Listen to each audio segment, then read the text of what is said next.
Bismillahirrahmanirrahim. Assalamualaikum warahmatullahi wabarakatuh.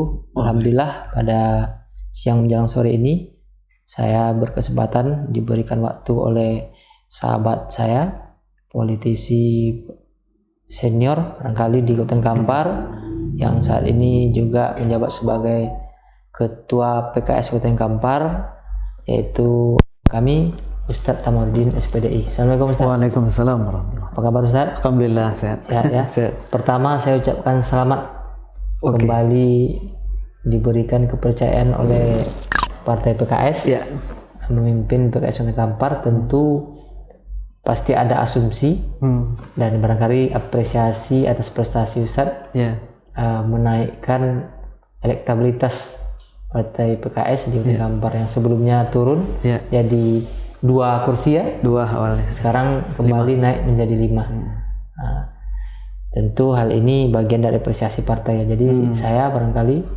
mengucapkan selamat tahniah. Terima kasih. Semoga di bawah komando Ustadz bersama teman-teman PKS bisa kembali eksis dan bergerak maju di Kabupaten Kampar.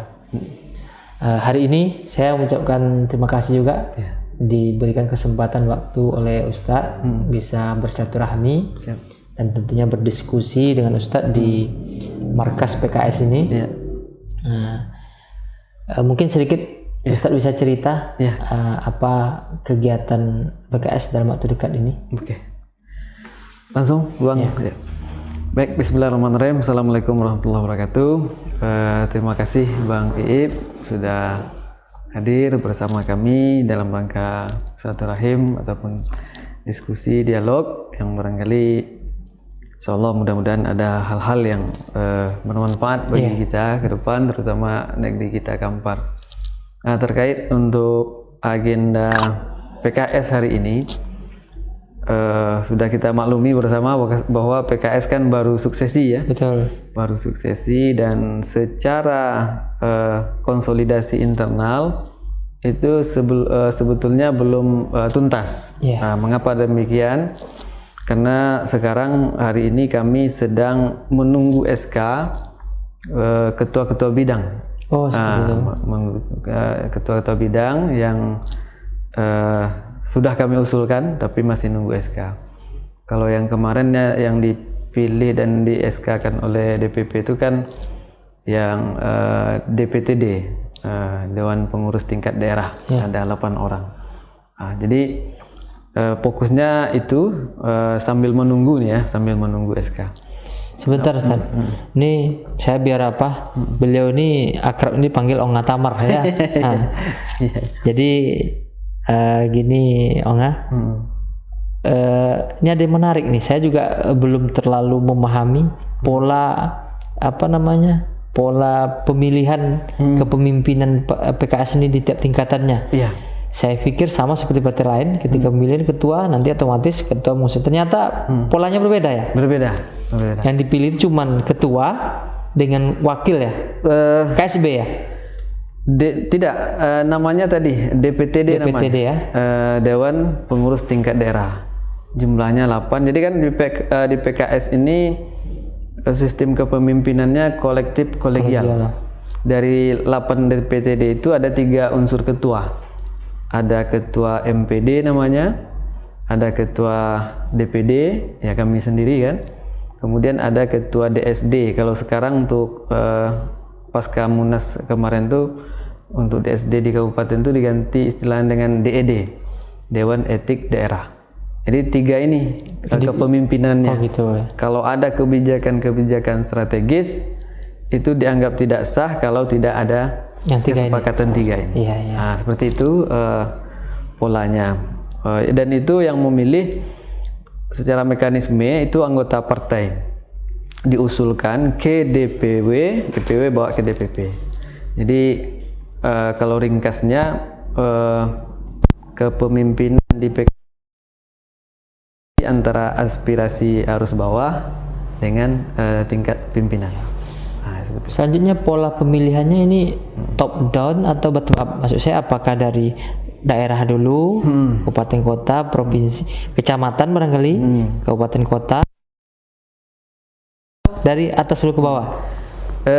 Panduannya kan mafhum kita ya. Kalau panduannya tentu dari pusat ya. Cuman pemilihannya dari tingkat daerah. Daerah dulu. Nah, diusulkan nama, ada panitianya kan.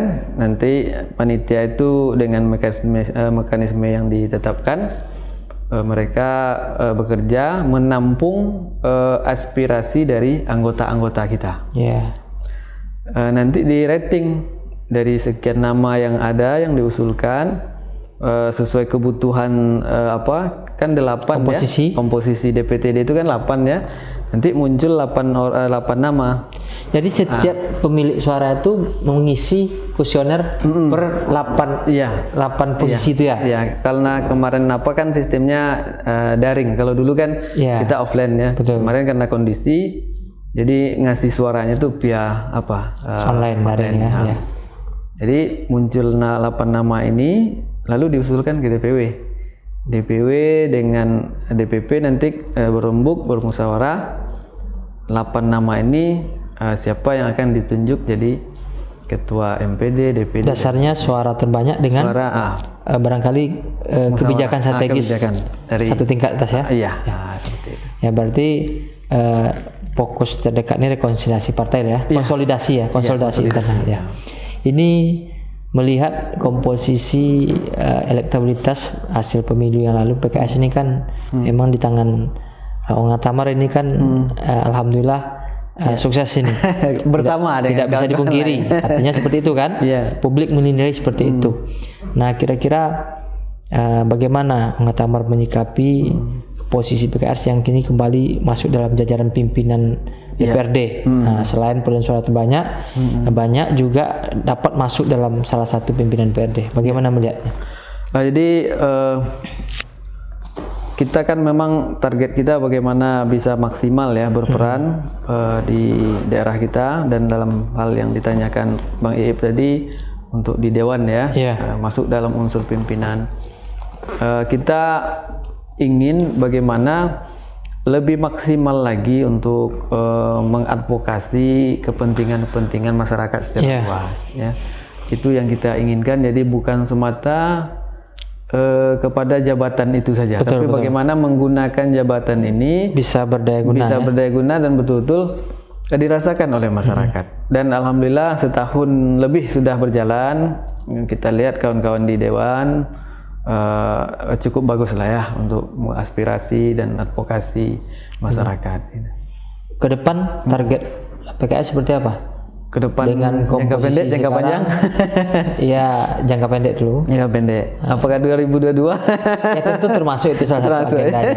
Tapi itu nanti yang saya maksudkan dengan komposisi sekarang sudah 5 kursi, dapat pimpinan DPRD, tentu ibarat burung Garuda, sayapnya sudah lebih besar daripada sebelumnya. Nah, apa targetnya ke depan dengan potensi yang seperti ini? Iya, kalau secara tupoksi tadi sudah kami jelaskan ya, dan kami juga mendorong bapak-bapak kita yang terpilih di dewan, yang mereka terdistribusi di komisi-komisi ya, dengan ruang lingkup komisi itu juga beragam sesuai bidang masing-masing. Sesuai bidang masing-masing, kita ingin betul-betul mencurahkan ide dan gagasan mereka untuk kebaikan Kampar ini ke depan. Nah, itu yang kita inginkan, dan selalu kita dorong, dan kita ada evaluasinya.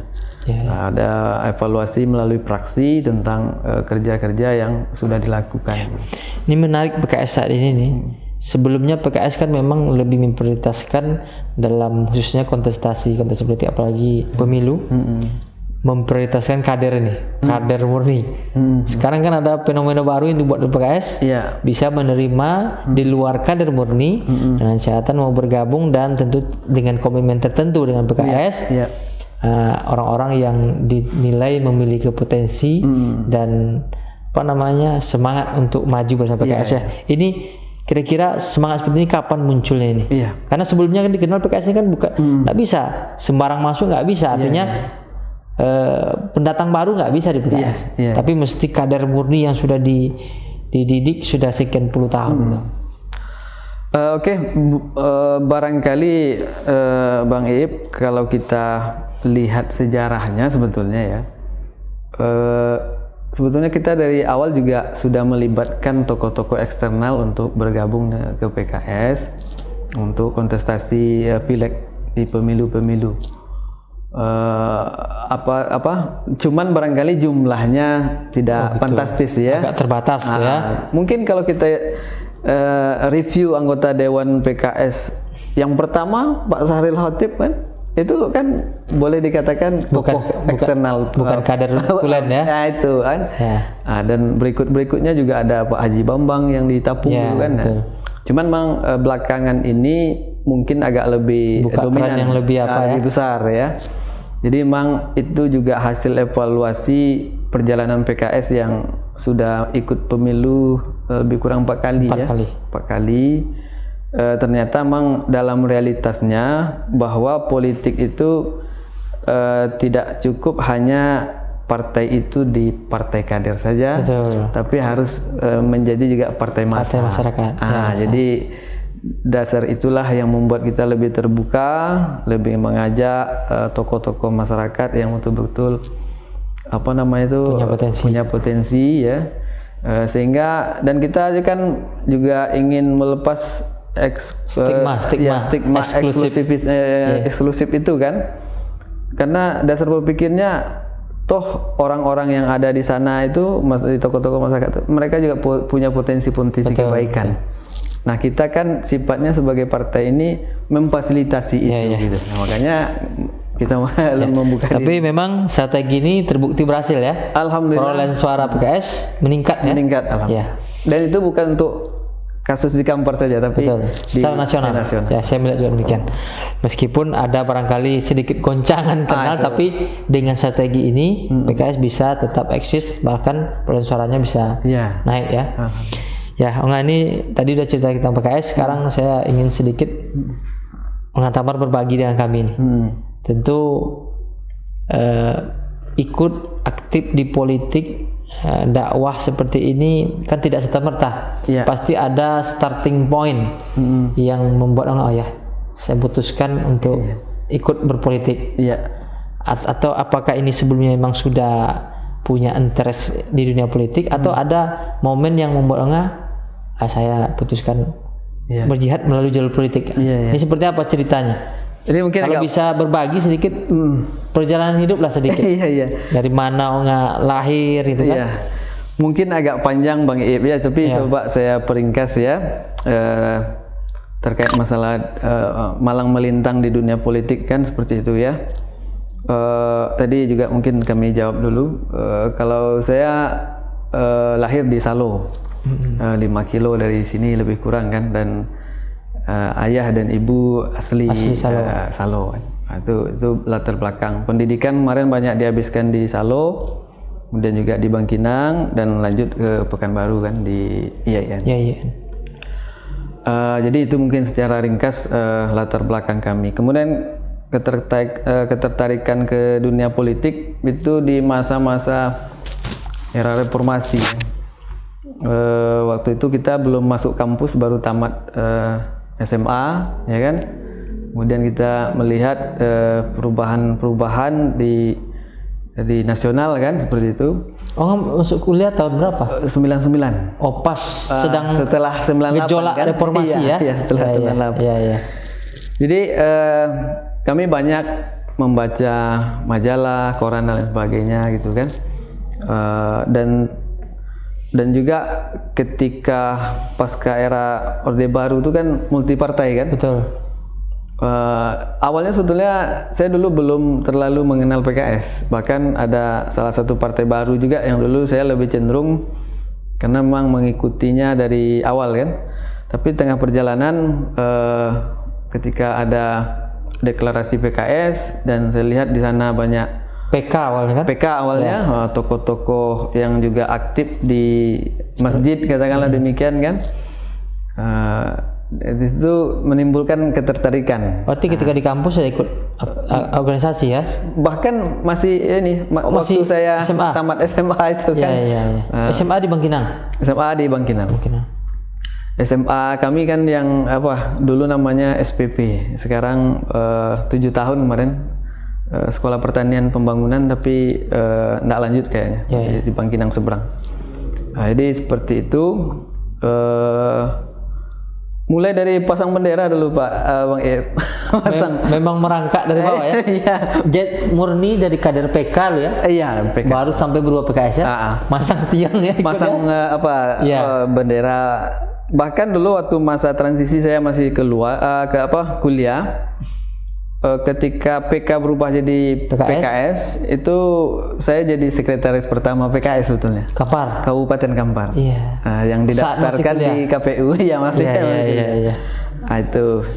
Jadi sudah cukup lama keterlibatan sampai jadi mulai dari itu kan sudah berapa kali pemilu kan. Nah, ikut terus.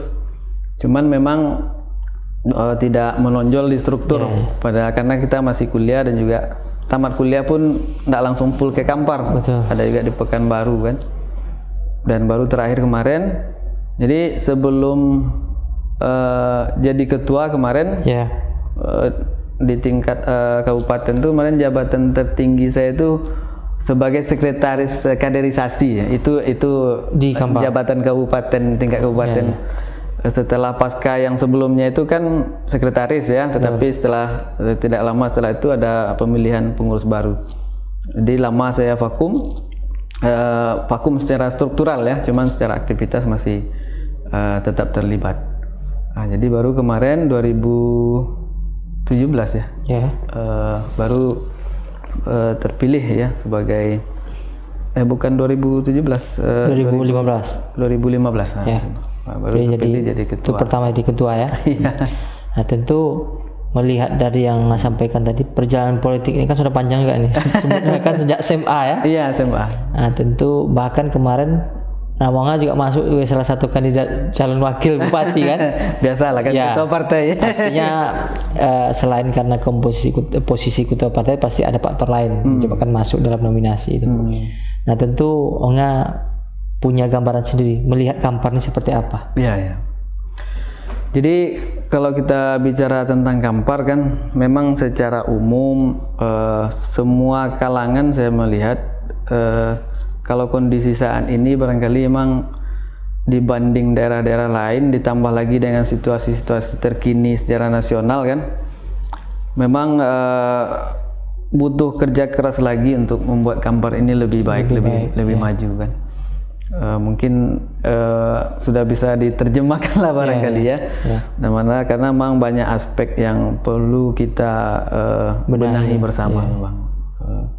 Mulai dari aspek kesejahteraan ya, masalah ekonomi dan lain sebagainya. Ini tentu PR bagi kita bersama. Dan ini yang harus jadi fokus juga agenda kita ke depan kan. Kalau dikatakan tertinggal terbelakang tidak juga. Juga cuman perlu barangkali digesah lebih baik lagi ya. Ini terkait pilkada kita kan sudah hampir final nih 2022. Bagaimana Tamar melihat ini? Ya, jadi memang kami pasca dilantik kemarin, kemudian rapat di tingkat DPTD perdana itu, fokus pembicaraan kawan-kawan yang pertama ya kayaknya sudah sesuhu semua, seirama semua. Fokus pembahasannya tentang suksesi 2022. Walaupun waktu itu kan sampai sekarang sebetulnya kan masih ada opsi undang-undang yang mau dibahas itu kan. Dan atas dasar itu kawan-kawan kemarin mendorong untuk kita konsultasi ke DPW. Bagaimana, apakah kami sudah boleh melakukan langkah-langkah karena tahapan-tahapan ya. Kalau seandainya itu 2022, wah itu kan waktu yang sangat kasib sekali, yang sangat singkat sekali kan. Kita kemarin konsultasi ke DPW dan DPW ya kita partai politik kata DPW, maka memang harus bergerak cepat untuk menyambut kalau seandainya pilkada itu nanti tahun 2022 sudah ditetapkan 2022 ya. Memang dari informasi ini kan hampir final 2022. Artinya tadi selain konsolidasi internal, fokus setelah itu adalah menyiapkan tahapan-tahapan pilkada ya. Nah, ini kalau bicara tahapan pilkada tentu tidak akan bisa lepas dari namanya calon. Nah, Ya, kita betul. bicara calon. Ya. Bang Atamar kan melihat ini belakangan ini kan sudah banyak yang muncul nih. Baik itu dari berbagai kalangan profesi ya, ada dari birokrat, ada dari politisi juga, ada dari pengusaha dan beragam profesi lainnya yang sudah muncul baik terang-terangan maupun yang sekedar turun sosialisasi baik tertulis maupun lisan sampai. Nah, Ongga melihat bagaimana nih fenomena sudah mulai muncul ini?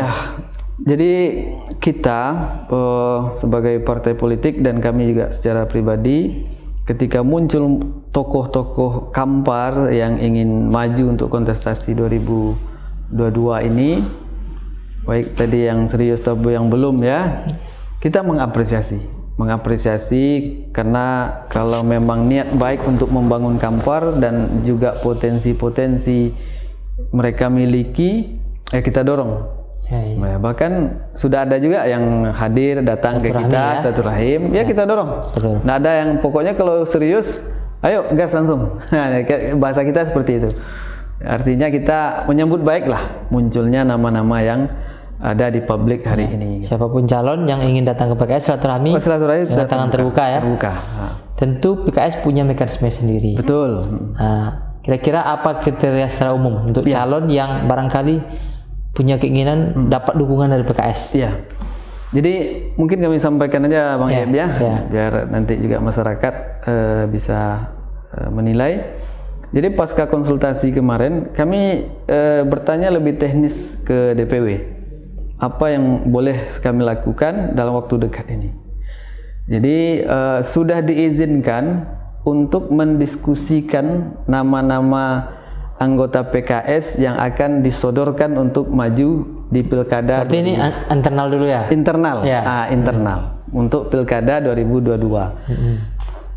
Mau nanti jadi bupati atau wakil bupati itu tergantung perkembangan dinamika politik.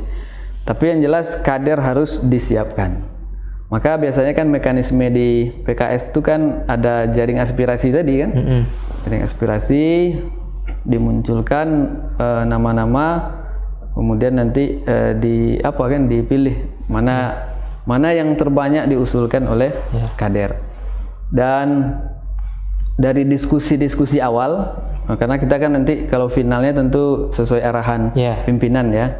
Ini baru diskusi awal, itu ya saya terbuka aja nyampaikan ini. Kita sudah menulis lebih kurang ada 20 nama. List awal nih kader internal PKS yang siap untuk kita dorong terus, dan tentu nanti juga dengan mempertimbangkan berbagai macam hal ya yang tentu ada kaitannya dengan kelayakan untuk benar-benar nanti maju sebagai calon gitu. Nah, ini kan kalau bicara kader internal tentu mekanismenya bisa saja sudah dimulai.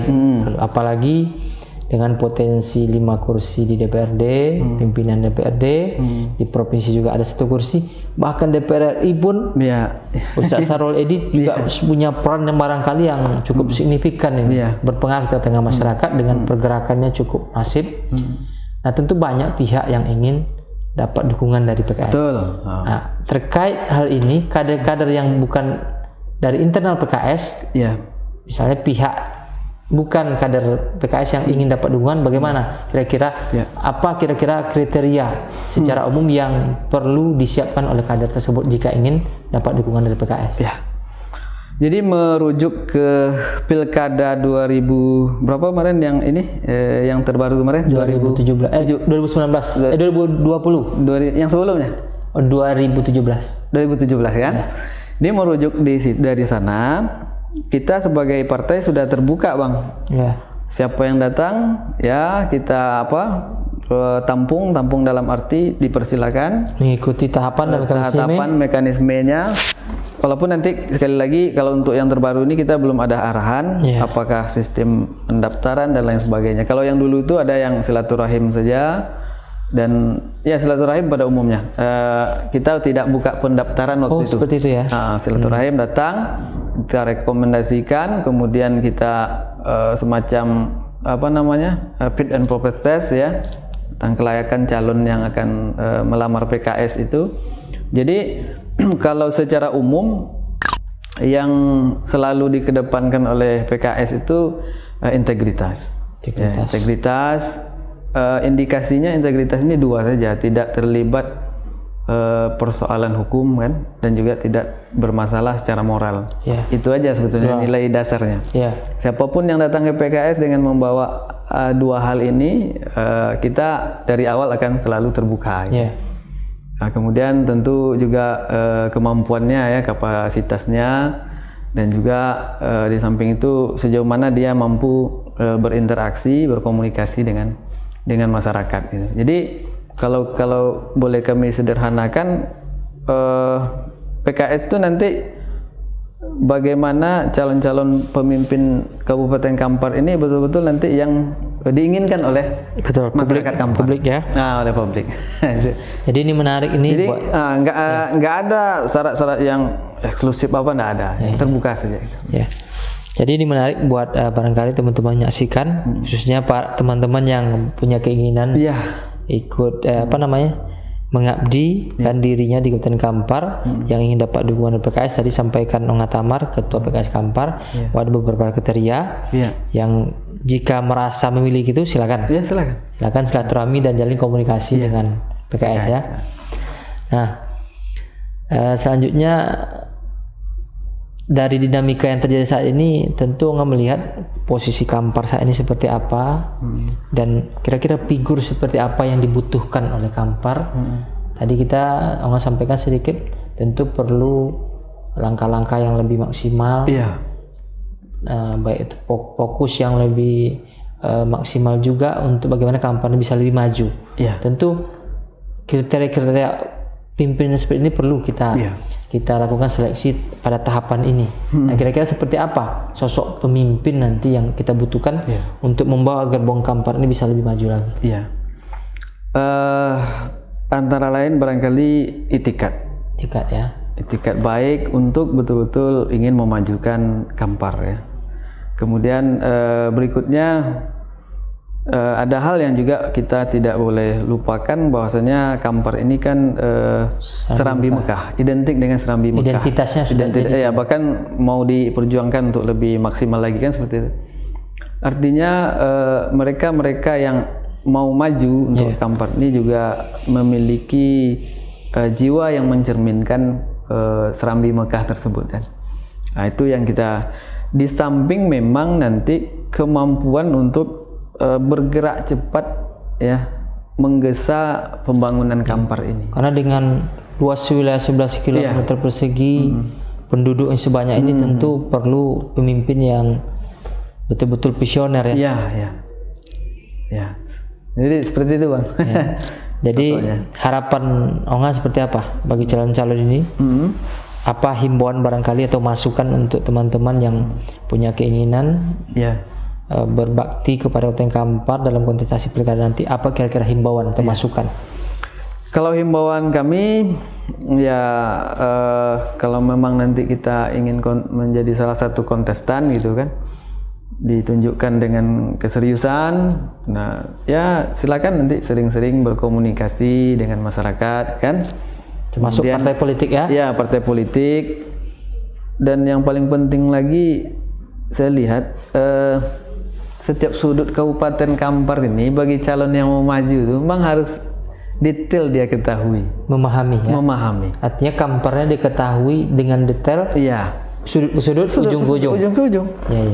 Makanya ini penting, betul, karena ini akan memudahkan dalam mengambil kebijakan kan. Betul.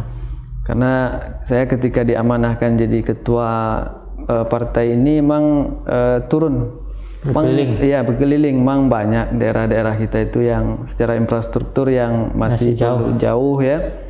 Kemudian secara ekonomi ya itu juga sangat luar biasa kan. Nah, ini yang jadi harus banyak turun dan mengetahui betul ya kondisi Kampar ini. Ya seperti itu barangkali. Terima kasih.